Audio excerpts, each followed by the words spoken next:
बिस्मिल्लाहिर्रहमानिर्रहीम। अस्सलामुअलैकुम students, I hope you all are fine. Students, आज हम फिज़िक्स यूनिट नंबर 5 वेक्टर्स का topic vector representation and multiplication of a vector by a number study करेंगे। Introduction.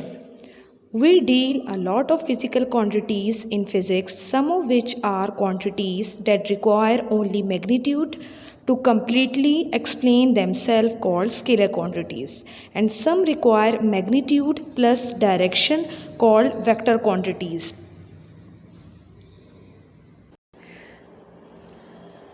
Vector quantities और scalar quantities जैसे कि हमने पहले स्टडी कर चुके हैं। स्केलर क्वांटिटीज़ कौन सी क्वांटिटीज़ होती हैं?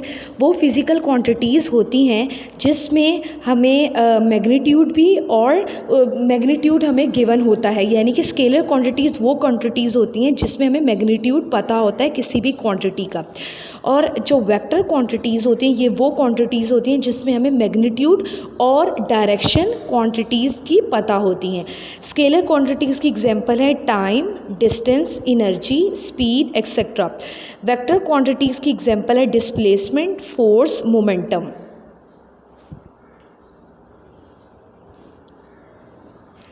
वेक्टर रिप्रेजेंटेशन, किसी भी वेक्टर को हम किस तरीके से रिप्रेजेंट कर सकते हैं, जाहिर कर सकते हैं। A vector is represented by a straight line of a specific length having an arrowhead which shows its direction.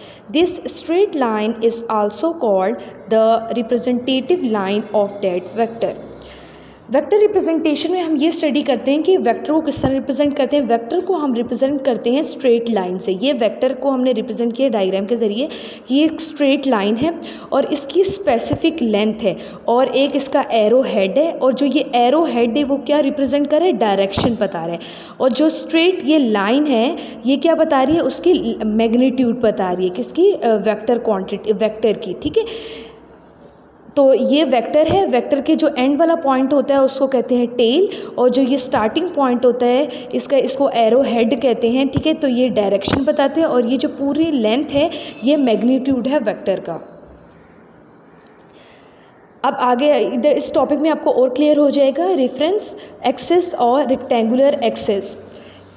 If a boat is moving with a velocity of 10 km per hour in a direction making an angle 30 degree with the bank of river, एक boat है, ठीक है, वो move कर रही है कितनी velocity के साथ? 10 किलोमीटर पर आवर के साथ, और उसकी डायरेक्शन जो है वो क्या एंगल बना रही है? 30 डिग्री बना रही है angle with the bank of river.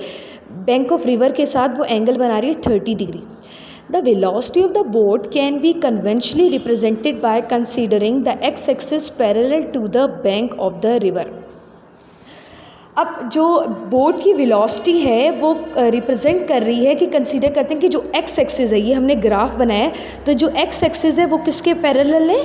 Bank of the river के। तो figure 5.2, a line segment making an angle of 30 degree with x-axis gives magnitude and direction of velocity of the boat by considering the x-axis parallel to the bank of the river. ये graph है, इसमें है y axis, x axis. x axis किसके parallel है? Bank of the river के। यानी कि x axis represent कर रही है रिवर के बैंक को, यानी कि रिवर के साथ जो किनारे होते हैं उसको हम बैंक कहते हैं।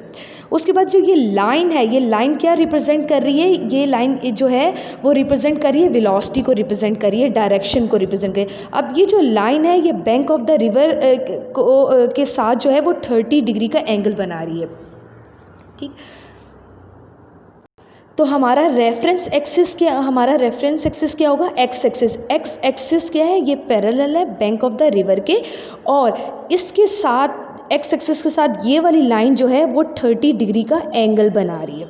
तो इससे ये शो हो रहा है कि इस लाइन का जो हेड है, यानी कि ये एरो है, ये डायरेक्शन रिप्रेजेंट कर रहे हैं, और ये जो लेंथ है, कितनी लेंथ है? 4 सेंटीमीटर। ये इस जो वेक्टर है, ये लाइन को हम बोलेंगे वेक्टर, तो ये क्या है? ये लेंथ जो है ये इस वेक्टर का मैग्नीट्यूड है।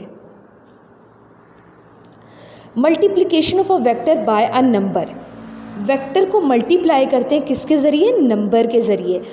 When a vector is multiplied with a vector, it stay a vector. अच्छा, जब भी कोई भी वेक्टर, एक वेक्टर दूसरे वेक्टर के साथ मल्टीप्लाई करता है तब भी वो वेक्टर ही रहता है।